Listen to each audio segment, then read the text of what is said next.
Hi everyone, hope you all are fine. Welcome back to my channel. Today topic of discussion in molecular biology is chromosomes and chromatin. ठीक है, ये एक बहुत important question है. As a short question बहुत दफ़ा आया हुआ है, ठीक है, और एज अ लॉन्ग क्वेश्चन भी पूछ सकते हैं. तो ये हम स्टार वाला क्वेश्चन कह देते हैं. ठीक है, ये जो क्वेश्चन है ये बेसिकली पंजाब यूनिवर्सिटी के पेपर में मिड टर्म एग्जामिनेशन में और ज़्यादातर ये फाइनल में आया हुआ है. ठीक है, तो ये बहुत इंपॉर्टेंट एक क्वेश्चन है. क्लियर. अब मैं आप लोगों को बताती हूँ क्रोमोसोम और क्रोमेटिन होता क्या है. बेसिक इनका स्ट्रक्चर देख लें कि क्रोमोसोम का स्ट्रक्चर कैसा है और क्रोमेटिन का स्ट्रक्चर कैसा है. ठीक है, सबसे पहले क्रोमेटिन आता है और फिर क्रोमोसोम आता है. ठीक है, वैसे पेपर में क्रोमोसोम और क्रोमेटिन इस तरह बताएंगे थोड़ा सा आपको कंफ्यूज करने के लिए. ठीक है, लेकिन आप लोगों के जहन में अगर इसका कॉन्सेप्ट हो तो आप लोग लिख सकते हैं. हम स्टार्ट करते हैं क्रोमेटिन से. क्रोमेटिन एक नेटवर्क होता है जो कि थिन थ्रेड लाइक स्ट्रक्चर होता है. ठीक है, इस तरह का स्ट्रक्चर होता है क्रोमेटिन का और ये थ्रेड लाइक होता है. ठीक है, अगर इसकी मैं आपको हिस्ट्री बताऊं तो ये कहाँ से आता है मैं आपको बताती हूँ. जिस तरह ये एक न्यूक्लियस है, इसके अंदर हमारे पास क्रोमोसोम बेसिकली प्रेजेंट होता है. ठीक है, क्रोमोसोम प्रेजेंट होगा न्यूक्लियस के अंदर. ठीक है, और ये जो क्रोमोसोम है ये इसके अंदर हमारे पास डीएनए प्रेजेंट होता है. ठीक है, तो डीएनए हमारे पास प्रेजेंट होगा क्रोमोसोम के अंदर. न्यूक्लियस है, न्यूक्लियस के अंदर हमारे पास डीएनए प्रेजेंट होता है. ठीक है, अब डीएनए को अगर मैं इसको ओपन करके आप लोगों को दिखाऊं, जो कि मैं इन दी नेक्स्ट वीडियो इसको अच्छी तरह डिटेल में बताऊंगी, लेकिन अभी हमारे पास जो टॉपिक है क्रोमोसोम और क्रोमेटिन का, इसके भी यहाँ पे मैं थोड़ी सी आपको पास्ट इन्फॉर्मेशन ये देती हूँ कि डीएनए के अंदर ये न्यूक्लियस है, इसके अंदर डीएनए होता है और डीएनए के अंदर हमारे पास क्रोमेटिन का स्ट्रक्चर होता है. ठीक है, और क्रोमेटिन की हाईली कंडेंस फॉर्म, मतलब इस फॉर्म को अगर वो ज़्यादा करते जाएं और एक कंडेंस फॉर्म बन जाती है, इस कंडेंस फॉर्म को कहते हैं क्रोमोसोम. ठीक है, तो क्रोमोसोम क्या बनता है कि क्रोमेटिन फाइबर्स हैं जो कि कंडेंस हो जाती हैं और कॉइल अप आपस में कॉइल हो जाती हैं ड्यूरिंग सेल डिवीजन.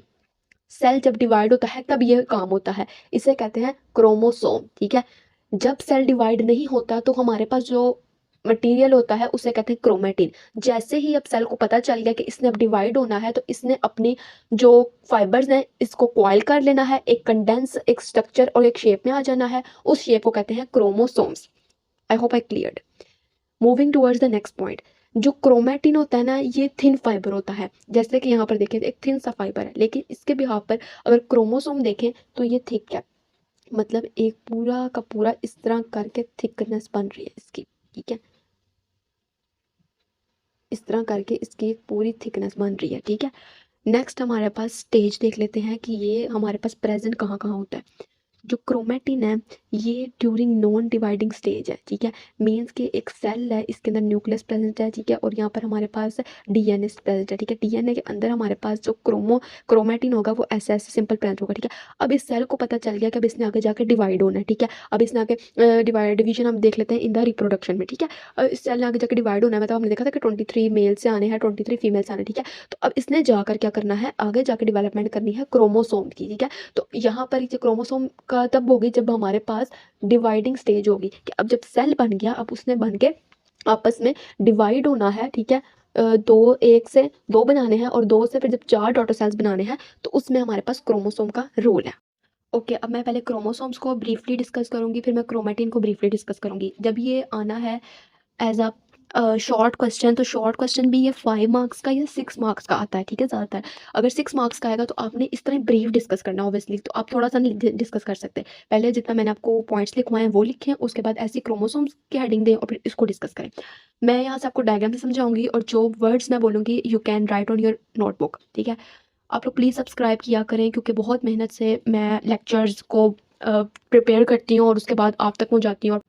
उसके बाद एडिटिंग वर्क करने में टाइम लग जाता है, जिसकी वजह से आप लोगों को फिर मेरे 3-4 दिन बाद आपको फिर मेरा लेक्चर रिसीव होता है. सो आई वो आल्सो होप कि मैं भी एक्टिव रहूँ और आप भी सब्सक्राइब तक करें ताकि मुझे और मोटिवेशन मिले. ठीक है, तो लेट्स स्टार्ट करते हैं क्रोमोसोम का. ये मैंने टिपिकली एक क्रोमाटिड बनाया है. ठीक है, क्रोमाटिड किसको कह रहे हैं कि जब ये डबल स्टैंडर्ड क्रोमोसोम दो आपस में मिलते हैं. ठीक है, तो एक हमारे पास क्रोमोसोम का एक पेयर होता है और दूसरा पेयर होता है, तो एक पेयर को भी क्रोमाटिड कहते हैं, दूसरे को भी क्रोमाटिड कहते हैं. तो मैंने ये एक टिपिकल क्रोमाटिड बनाया. ठीक है, अब क्रोमाटिड ये किस तरह बनता है कि क्रोमोसोम जब माइटोटिक फेज में जाते हैं, जब टू सिमेट्रिकल स्ट्रक्चर्स बना देते हैं. ठीक है, मैंने बताया जब कंडेंस होगा ऑब्वियसली, जब डिवीजन की फेज में है. ठीक है, तो जब डिवीजन की फेज में है तो हमारे पास क्रोमोसोम की डेवलपमेंट होगी, तो एक क्रोमाटिड बनता है. ठीक है, और हर क्रोमाटिड के अंदर अपना डीएनए मॉलिक्यूल मतलब प्रेजेंट होता है. ठीक है, उसके बाद अगर हम आगे जाएं तो यहाँ पर हमारे पास है सेंट्रोमेयर. ठीक है, सेंट्रोमेयर सेंट्रोमेयर। ये सेंट्रोमेयर इसका जो काम है, इसने दोनों क्रोमोसोम्स को, दोनों क्रोमेटिड्स को आपस में जोड़ के रखना है, ठीक है। अब इस तरह ये इस तरह ये दरमियान में सेंट्रोमेयर होगा। मैं आप लोगों को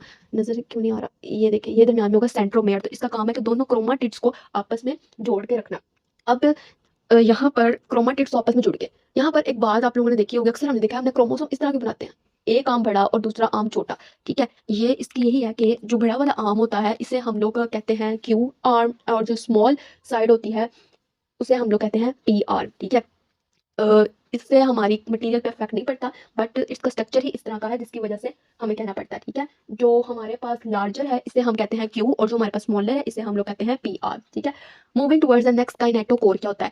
सेंट्रोमेयर तो हो गया। सेंट्रोमेयर एक पॉइंट है जिससे हमारे पास क्रोमेटिड्स अटैच होते हैं, लेकिन काइनेटोकोर क्या है? काइनेटोकोर उस पॉइंट के इर्द गिर्द एक हमारे पास प्रोटीन का कोट हो जाता है। ये जो मैंने ऐसे कोटिंग की हुई है इसे हम लोग कहते हैं काइनेटोकोर। एक प्रोटीन का कोटिंग हो जानी, उस चीज को क्या कह रहे हैं? काइनेटोकोर, ठीक है। काइनेटोकोर होती है, और ये बेसिकली इस तरह कोड हो जाएगी कि हमें एक इस तरह बाहर से जो अपीयरेंस आएगी ना, एक डिस्क की तरह अपीयरेंस आएगी, ठीक है, कि ये एक डिस्क पड़ी हुई है बस, ठीक है। नेक्स्ट हम लोग बात करते हैं टीलोमर्स की। टीलोमर्स हमारे पास एट दी बोथ आर्म्स में प्रेजेंट होते हैं, end of the arms present होते हैं, ठीक है। यहाँ पे टीलोमर है, यहाँ पे भी टीलोमर है, ठीक है। इनका जो बेसिक काम होता है, ये प्रिवेंट करते हैं क्रोमोसोमल सेगमेंट्स टू फ्यूज, ठीक है। मीन्स क्या है, ठीक है, इसका काम हमारे पास क्या क्या होता है, इसका काम हम लिख लेते हैं कि फ्यूज में, ठीक है। इसका काम होता है कि अगला जो क्रोमोसोम है वो इसके साथ अटैच होते वक्त फ्यूज ना हो, ठीक है। अटैच होते वक्त हमारे पास प्रिवेंशन करता है बाकी क्रोमोसोम्स को। अब एक बन गया क्रोमोसोम, ठीक है, इस तरह बन चुका है क्रोमोसोम, फिर इसके बाद दूसरे क्रोमोसोम्स की प्रिवेंशन करेगा, ठीक है। टीलोमर्स का ये बेसिक रोल होता है। तो अगला जो हमारे पास आता है पॉइंट, वो है सेकेंडरी कंस्ट्रिक्शन। आपने पेपर में इसी तरह लिखना है जिस तरह मैंने यहाँ पे पॉइंट्स लिखे हैं, आप इस तरह लिख सकते हैं, सेंट्रोमेयर, क्रोमेटिड, सेंट्रोमेयर, काइनेटोकोर, ठीक है। और ये डायग्राम सबसे पहले बना लेंगे तो इससे को देख देख कर आप लोग लिख सकते हैं, तो एग्जामिनर पे अच्छा इफेक्ट आता है। तो नेक्स्ट हमारे पास सेकेंडरी कंस्ट्रक्शन था। सेकेंडरी कंस्ट्रक्शन एक ऐसी बल्ब लाइक सैटेलाइट या हमारे पास ओपनिंग होती है जो कि पार्टिकुलर सेट बना देती है क्रोमोसोम का, ठीक है।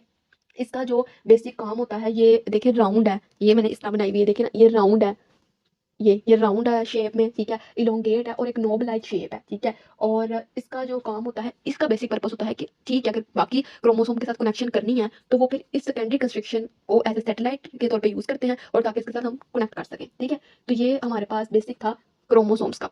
Moving towards the chromatin. Chromatin जैसे मैंने आपको बताया है, ये एक थिन फाइबर्स होते हैं जो कि प्रेजेंट होते हैं हमारे पास ऑब्वियसली इन द न्यूक्लियस, और ये बेसिकली एक डिस्पर्स फॉर्मेशन होती है, और फिर इन नॉन डिवाइडिंग फेज, और फिर जब डिवाइड होने लगता है सेल, तो ये हमारे पास क्या हो जाते हैं, एक कंडेंस फॉर्मेशन होती है जिसे हम लोग क्या कहते हैं, क्रोमोसोम।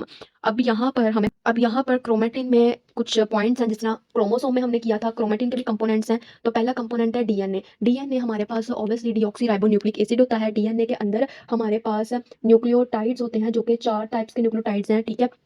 और इन न्यूक्लियोटाइड्स के अंदर हमारे पास डिफरेंट 4 नाइट्रोजन बेसिस होती हैं, जैसे कि एडिनिन, थायामीन, गुआनोसिन और साइटोसिन, ठीक है। ये हमारे पास 4 बेसिस होती हैं। साथ में हमारे पास डीऑक्सी शुगर का एक बॉन्ड होगा, और साथ में फॉस्फोरिक एसिड होता है इसके अंदर, ठीक है। जो कि हमारे पास न्यूक्लियोटाइड्स हमारे पास आपस में जो लिंक करती हैं, वो ऑब्वियसली एक फॉस्फोडाइस्टर बॉन्ड से लिंक करती हैं। न्यूक्लियोटाइड्स में हमारे पास वही आ जाती हैं, एडिनिन, थायामीन, गुआनोसिन और साइटोसिन, जो मैंने आपको नाइट्रोजन बेसिस बताई हैं। नेक्स्ट अगर हम मूव करें तो हमारे पास आता है हिस्टोन, ठीक है। किसकी बात हो रही है? हिस्टोन, ठीक है। जो ये हिस्टोन्स होते हैं, ठीक है, ये बेसिकली भी प्रोटीन्स होते हैं, और डीएनए इनके अराउंड होता है, ठीक है। इस तरह आपने देखा होगा डीएनए के स्ट्रक्चर के अंदर, ठीक है। अब हिस्टोन है, ये इनरिच होता है वही हमारे पास अमाइनो एसिड से, ठीक है। मीन्स के ये भी हाउस है प्रोटीन्स का। हिस्टोन्स यहाँ पर मैंने 5 तरह के आपको बताए हैं, 4 टाइप से ही होते हैं हिस्टोन के, H1, H2A, H2B and H3 और H4, ठीक है। ये हमारे पास सिमिलर और डिफरेंट यूकैरियोट्स में पाए जाते हैं, और ये बेसिकली एक हाईली कंडेंस है इनकी, ठीक है। जो कि हिस्टोन 1 है, वो एक लीस्ट कंजर्व्ड अमंग ऑल, ठीक है। सारे कंजर्व हो जाते हैं, लेकिन स्टोन 1 हमारे पास कम कंजर्व होता है in the with the DNA. अगला जो पॉइंट है, इसके अंदर आता है न्यूक्लियोसोम्स, ठीक है। न्यूक्लियोसोम ऐसा स्ट्रक्चर है जो कि पूरे के पूरे डीएनए ने अपने इर्द गिर्द हिस्टोन्स का ग्रिप कर लिया, हिस्टोन्स को कलेक्ट कर लिया, ठीक है। तो उस चीज को क्या कहते हैं? न्यूक्लियोसोम्स है, ठीक है। और न्यूक्लियोसोम्स बेसिकली एक बीड लाइक स्ट्रक्चर बन जाता है जिसके अंदर हिस्टोन्स प्रेजेंट होते हैं, ठीक है। तो इसको कह रहे हैं हम लोग न्यूक्लियोसोम्स, ठीक है। नेक्स्ट अगर हम चलते हैं तो इस न्यूक्लियोसोम को और कंडेंस कर दिया जाता है, और एक हाईली सोलिनॉइड बना दिया जाता है, ठीक है। एक हाईली सोलिनॉइड बना दिया जाता है। उसके बाद अगर सोलिनॉइड का देखा जाए तो अगर क्रोमेटिड बनता है, मीन्स के वही क्रोमेटिन का स्ट्रक्चर इस तरह, ठीक है। और वो जो स्ट्रक्चर है उसको मजीद अगर हम कंडेंस फॉर्मेशन करें तो हमारे पास बन जाता है क्रोमोसोम, जो मैंने आप लोगों को पहले पढ़ा दिया, ठीक है। So this is the basic information about chromosome और क्रोमेटिन। स्टार्ट से लेकर एंड तक यही बेसिक पॉइंट्स हैं, यही आप जहाँ मर्जी देखेंगे आपने यही मेजर पॉइंट्स आपने कवर अप करने होते हैं, ठीक है। अच्छा, अब इसके अंदर सॉलिनॉइड मॉडल एक नेक्स्ट टॉपिक है, मीन्स के एक सेपरेट टॉपिक पढ़ेंगे, और इसके अंदर जो टाइप्स ऑफ क्रोमेटिन है और टाइप्स ऑफ क्रोमोसोम्स है, इनके ऊपर भी मैं एक न्यू वीडियो बनाऊंगी ताकि आपको ये चीज़ें कंफ्यूज ना करें, क्योंकि ये सब्जेक्ट मॉलिक्यूलर बायोलॉजी है और इसके अंदर हर चीज़ आपस में बहुत कनेक्ट करती है, ठीक है। तो समझ नहीं लगती कि इस वाले पॉइंट में क्या लिखना है, इस वाले पॉइंट में क्या लिखना है। तो आज का लिए इतना ही। आज का जो टॉपिक था वो क्रोमोसोम और क्रोमेटिन था। Hope you will get benefit from this. Subscribe to my channel. If there any query, comment below. I'm always available. And see you in the next video. Till the end, bye.